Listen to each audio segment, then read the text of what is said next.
Okay, good. 2 questions from Dayananda. Hmm. What would you say is the relationship between a unified order and a long-lasting one? In what ways can individual order members contribute most effectively to the unity and cohesion of the order? Let's hear the first one again.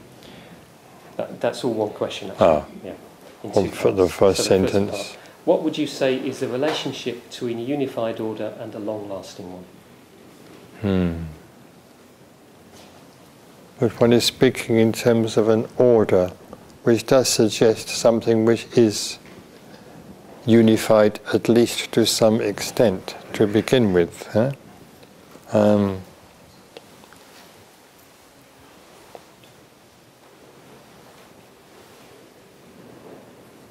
Yes, I'm not quite sure that I would look at things quite in that way.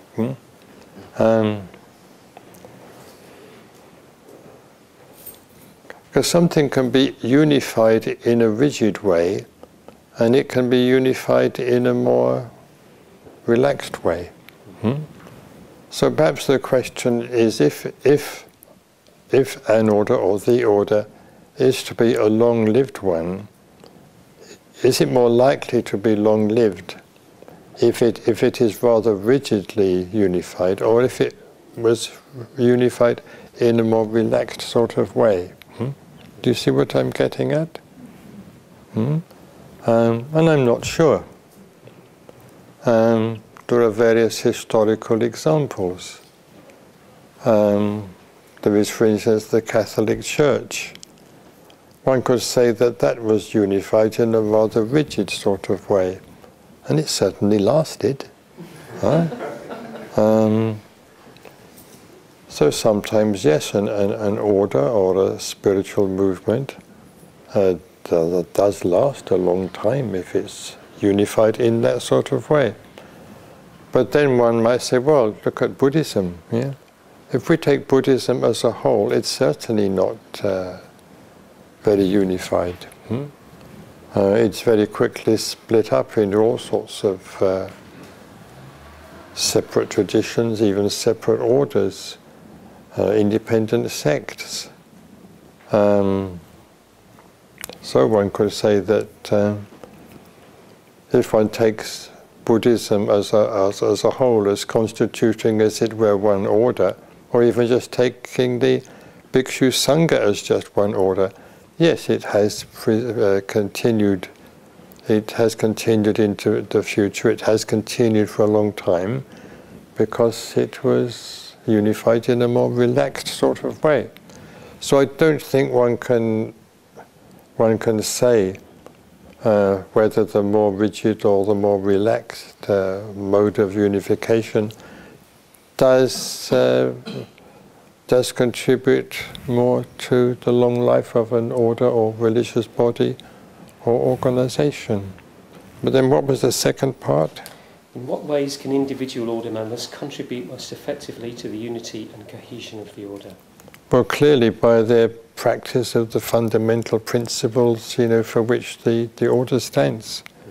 Those are not likely to lead to division or dissension, and are certainly likely to lead to the perpetuation of the order, circumstances permitting. Yeah?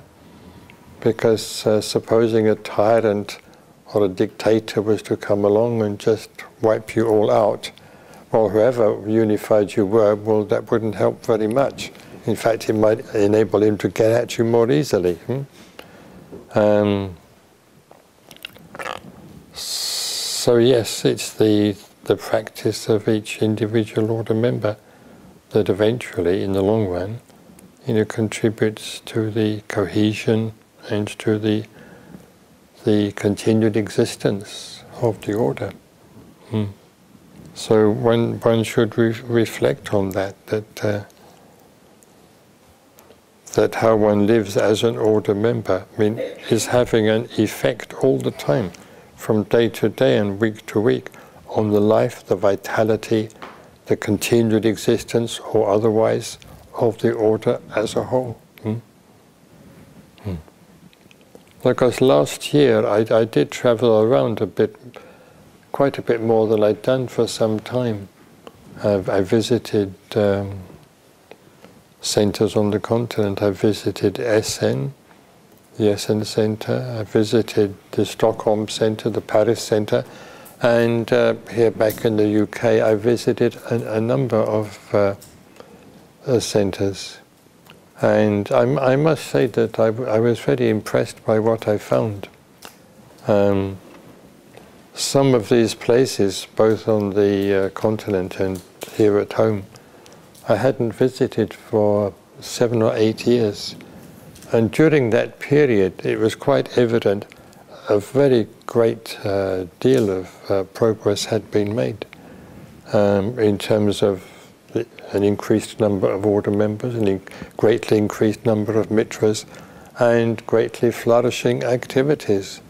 So I was very pleased as a result of that tour to find, what a flourishing state the order and the movement as a whole were.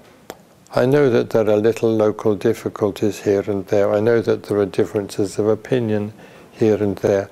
But on the whole, without being complacent, I feel that the order and the movement is in a very healthy state. And my visit, the 2 days I've spent in Manchester, have not done anything to cause me to modify or change that view.